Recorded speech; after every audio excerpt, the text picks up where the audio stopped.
Erik, welcome to the program. I know this is a massive day for you. I really appreciate your time. You are launching your book today, and we have the link in the description. I want to tell everyone we have the links in the description.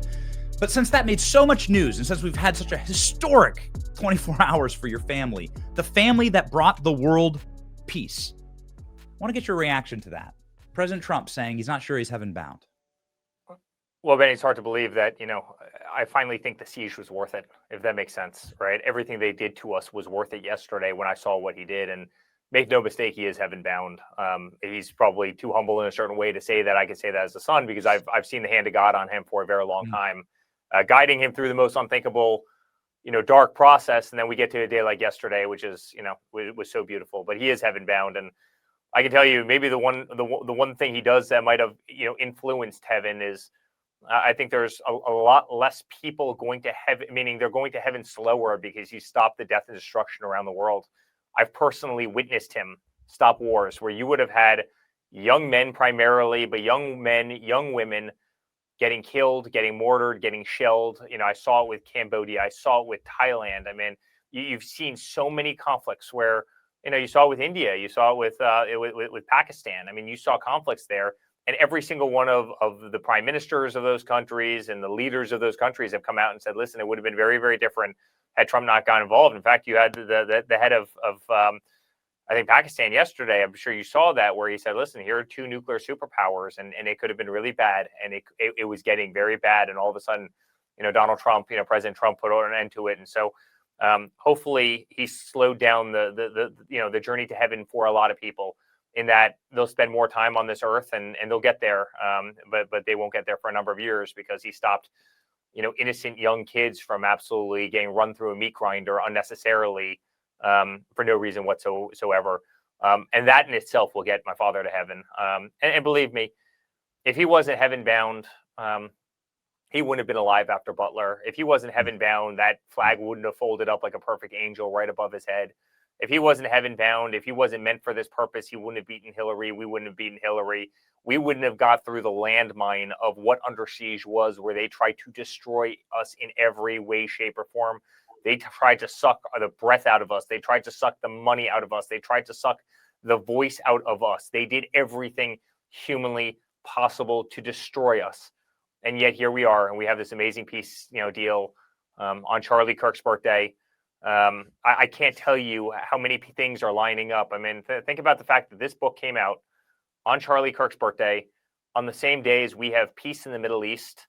I mean, so many different factors are all coming together at once in the most unthinkable,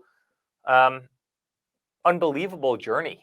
You couldn't have scripted this. You could not, the wildest author could not have scripted this book and the trials and tribulations and twists and turns to get to where we are today. And look how much better humanity and our world is. We're saving Christianity. We're saving God. We're saving the family unit. We're saving this nation. I mean, DEI is out the window, Benny. I mean, you no longer have Colin Kaepernick kneeling for the national, for the national anthem. You no longer have, a Budweiser going woke as hell. Or all of this is dead. And yet, what do we have? We have a return to people going to church. We have a return to people, valuing their children and valuing society and believing in the white picket fence and what the American dream represents and what the American dream stands for, and American exceptionalism and peace around the world, and that people can coexist with one another without having to, pick up arms and destroy each other for no reason whatsoever, other than, incompetent and egotistical governments. It's a beautiful time, and he will go to heaven for all of that. God absolutely guided this journey in ways that, you'll learn in Under Siege. I mean, it's a big part of the story, but he was there the entire time. Just a quick follow-up to that just beautiful answer that I think is going to make a lot of news, frankly, Erik. I can already hear our producers packaging that one up, because that is a beautiful answer. It's like you've almost written the book about that answer, and you've thought through all of this. Again, Under Siege, the Amazon link in the description, out today. Erik, as a follow-up to what you just said, the nature, I know that you are a Christian, the nature of God is to create. Christ is called the Prince of Peace. peace be with you is something that is often said as like a godly greeting.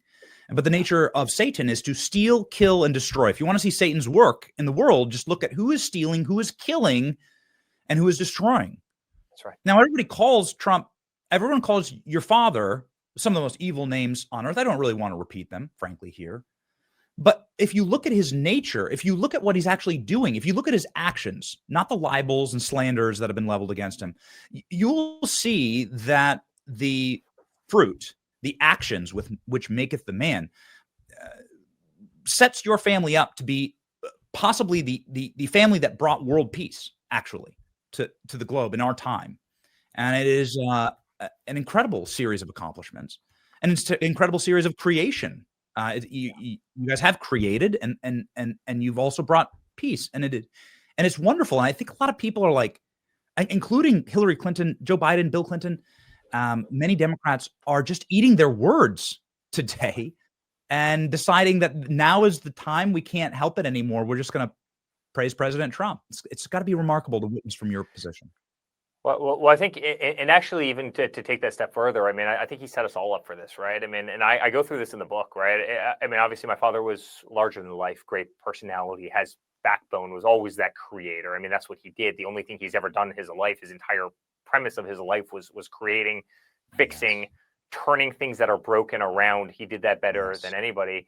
But I truly also believe that God set up this whole journey. I mean, listen, what the hell was a business guy doing going into reality TV, right? 14 years of a reality TV show. Bear with me because I'll get to why that's relevant. But like, you know, he made my father a household name to all of America in the most unlikely avenue.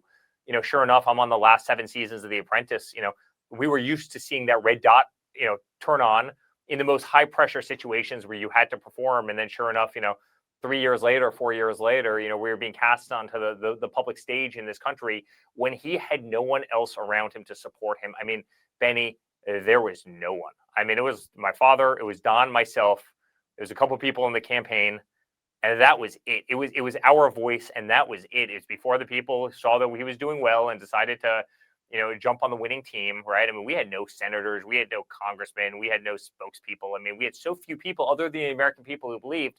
And we went out and we fought as a family. Without The Apprentice, right, that couldn't have happened. We wouldn't have, you know, without the kind of the business world and growing up in this rough tumble industry, without the backbone, maybe a little bit of just genetics, I just don't think he could have gotten there. I don't think we could have gotten there, right? So it's actually the most unlikely kind of remarkable journey that you could have ever possibly imagined, where, you know, certain industries, certain opportunities were all put there, but that just further perpetuated and kind of guided this cycle toward his eventual greatness and toward American greatness. And it is David and Goliath. I mean, you're talking, you know, biblically, but it is David and Goliath. I mean, you know, we were clearly David. Goliath was the entire system. That was the weaponized government of the United States. That's Goliath. You know, the Goliath was the weaponized media.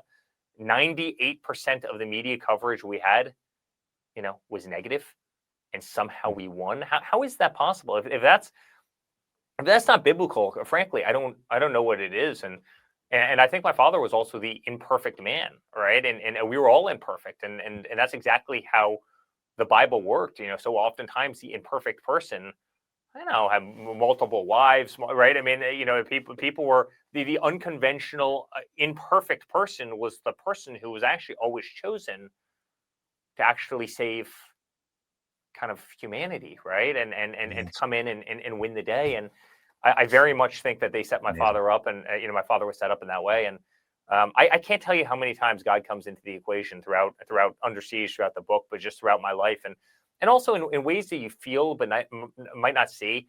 Benny, I can't tell you how many times we were down and out. You know, $600 million judgment on the family. They're about to start ripping the name off of buildings. They're trying to seize our assets, Letitia James. And then sure enough, you know, just this little avenue, you see light, and there's kind of a part in the sea. And all of a sudden you start going this way and everything reverses itself. I mean, it's the most you could not script the path. You could not script this voyage.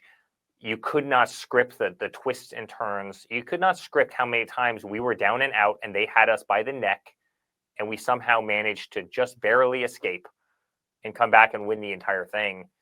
And you could not imagine that the guy was serving French fries last year, exactly 1 year ago today, And yesterday he created Middle East peace. I mean, the guy was literally riding a dump truck a year ago today. By the way, in between court appearances where they're trying to throw him and me in jail, and yesterday he's on the world stage, literally, with Middle East peace. It's a hell of a story. It couldn't be made up other than somebody, looking down from above who's designing this whole architecture of this plan and what he wants for humanity. I mean, it's nothing short of a miraculous. I'll be an old man, Erik, and I'll be telling my grandkids this story. I mean, it'll be something, we all lived it. And every person, to a man, every person watching this stream right now, thousands and thousands of people, hundreds of thousands of people will be able to tell you, no matter where we're speaking, in arenas and announcements soon to come on that, no matter where we're speaking and no matter what, everyone to a man will raise their hand and say they remember where they were when your dad was shot. Yeah. They remember that exact second. They can tell you the color of the room, right? They can tell you the time of day. But Benny, it's why it was important for me to put this all down, right? It's exactly. Listen, you understand revisionist history better than anybody. You understand that the demon forces out there will try and rewrite this story in their own way. You understand that they're going to do everything they can to prevent people from linking all these puzzle pieces together in the big grid that it was, which is the corruption of Obama and the corruption of Biden and the total destruction and weaponization of an entire system. And that's that's why I had to line it up, right? I mean, you had to understand the progression of events and the evilness that sought to bring down the greatest movement in political history. And they will, if you go to Wikipedia, they will try and rewrite that story. If you go to the textbooks, they will try and rewrite that story. And that's why the story has to live on and this fight has to live on. It's so important for kind of future teachings, and I think it's so important to the fabric of this nation moving forward.